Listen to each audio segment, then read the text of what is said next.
بسم الله الرحمن الرحيم. اللهم صل على سيدنا محمد. بنرحب بكم في قناتكم يوميات زملكاوي. الحمد لله وصلنا 1300 مشترك، وبدعمكم مستنيين منكم كتير قوي ان شاء الله لايكات للفيديوهات وشير للفيديوهات واشتراك في القناة عشان نوصل لأكبر عدد من المشتركين والمشاهدين ان شاء الله. النهارده ان شاء الله ماتش الزمالك ونادي الاتحاد السكندري بعد نزيف النقاط اللي حصل بقى في الدوري من ساعة لما جه جروس ونادي الزمالك اتعادل ماتشين. مبدئيا كده اول حاجه بسم الله الرحمن الرحيم، في 3 لعيبه مش عايز اشوفهم في ماتش الاتحاد: ميشيلاك، مصطفى شلبي، والجزيري. حسام اشرف طبعا ان شاء الله لازم يبقى له دور، ومحمد شحاته، الاثنين اللي احرزوا الاهداف في مباراه طلائع الجيش، والاثنين اللي قدروا ان هم يحسسونا شويه ان احنا عندنا لعيبه كويسه، خصوصا بعد غياب ناصر ماهر وبعد غياب احمد حمدي. وبوجه رساله لمجلس اداره نادي الزمالك والمستر جروس: اي لعيب مش بيتدلع مش عارف يجيب مستواه يتفضل، ونعتمد على الناشئين. انا عندي تلعب بايشو احسن لما تلعب بميشيلاك ولا بمصطفى شلبي. والجزيري ايه اللي انت بتعمله في حياتك ده؟ انت جايب 5 6 جوان عرفنا بيهم. هو صحيح الجزيري في الماتشات الكبيره ساعات بتيجي معاه بيجيب اجوان، طب ما تلعب بقى يعني قدام كل الفرق، اعمل نفس المستوى اللي انت بتلعبه قصاد الاهلي وقصاد الفرق الكبيره. ولا انت بس ما بتلعبش الا الماتشات الكبيره؟ طب ما الماتشات الصغيره مهمه، كنا محتاجينك في الماتش اللي فات. فين الجزير اللي نعرفه؟ مش موجود. فين احسن 9 في مصر؟ مش موجود. بصراحه اللي يعني حسام اشرف ومحمد شحاته لما نزلوا بينوا الدفوهات اللي عندك. انت ما عندكش جناحات، انت كل دلوقتي فرص نادي الزمالك في التهديف بتيجي يا اما عن طريق ناصر منسي او حسام اشرف المهاجمين، يا اما من وسط الملعب محمد شحاته من التسديد والحاجات اللي زي كده.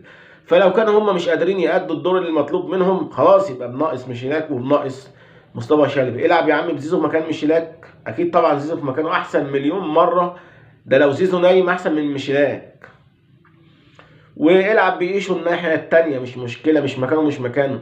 او في حل تاني، ممكن تلعب بفتوح وينج وتحتيه مثلا بنتايك، او اي مدافع ان شاء الله تجيب عمر جابر في الشمال، وتلعب بحمزه المسلوسي في مكانه الاساسي في الباك اليمين. يبقى انت كده كسبان، بتامن دفاعيا اكتر بوجود حمزه المسلوسي، وبتسد الثغره الرهيبه اللي عندنا في الوينج الشمال من ساعه مصطفى شلبي. سبحان الله، مصطفى شلبي كان اداؤه كويس وكان بيلعب وكان بيأدي، بس ما تفهمش ايه اللي جراله. زي ما كنا دهيته نداها من كام ماتش كده، مصطفى شلبي بيعمل ضحك، بيقدم ضحك والله العظيم، هو والجزيري.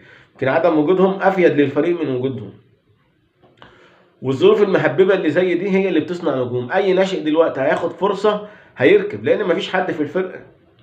الزمالك بعد ما كان فيه نجوم النجوم، بعد ما كان عندك في الوينجات دي كان عندك مصطفى فتحي وبن شرقي، وكان عندك فرجاني الساسي في خط الوسط، وكان عندك مصطفى محمد و انت كان عندك في وينجات وكان عندك شيكابالا طبعا، وكان عندك حسين فيصل ولاعيبه كتير جدا في الوينجات. دلوقتي نادي الزمالك بيدور على حد يلعب في الوينج الشمال. جروس كان بيلعب بمحمد حمدي الباك في مركز الجناح، لانه ما عندوش اي حد مكان الجناح الشمال. ودي طبعا رساله لمجلس الاداره، محتاجين وينج شمال باي طريقه. تجيب بقى تجيب بن شرقي، تجيب مصطفى فتحي، تجيب حسين فيصل، تجيب اي حد، لان احنا كده ما عندناش وينج شمال. يا اما نغير الخطه خالص وما نعتمدش على الاجنحه ونلعب من وسط الملعب، طبعا في وجود عبد الله السعيد وفي وجود ناصر ماهر، ده حل برضه. ولكن انت برضه ما تقدرش تستغنى عن جناح شمال مميز يسند مع زيزو، بدل ما يبقى الضغط كله. اي فريق بيلعبنا عارف ان خطوره نادي الزمالك من ناحيه اليمين، من ناحيه عمر جابر ومن ناحيه زيزو. بنتمنى ان شاء الله نادي الزمالك يقدر يحقق نتيجه ايجابيه النهارده قصاد نادي الاتحاد، ويقدر يخرج من الكبوه اللي هو فيها ونزيف النقاط المستمر. ولحد دلوقتي احنا الحمد لله لسه مركز اول. صحيح الاهلي ليه ماتش مؤجل، ولكن وارد ان الاهلي يخسر المباراه بتاعته المؤجله، وساعتها هتقدر تنافس على بطوله الدوري. ولكن لازم نفوق من دلوقتي ان شاء الله، باذن الله نادي الزمالك يقدر يحقق نتيجه ايجابيه النهارده. بشكركم على دعمكم لينا، وصلنا 1300 مشترك، مستنيين دعمكم لينا اكتر بالاشتراك في القناه والشير لفيديوهاتنا عشان توصل لاكبر عدد من المشتركين الاهلاويه والزملكاويه.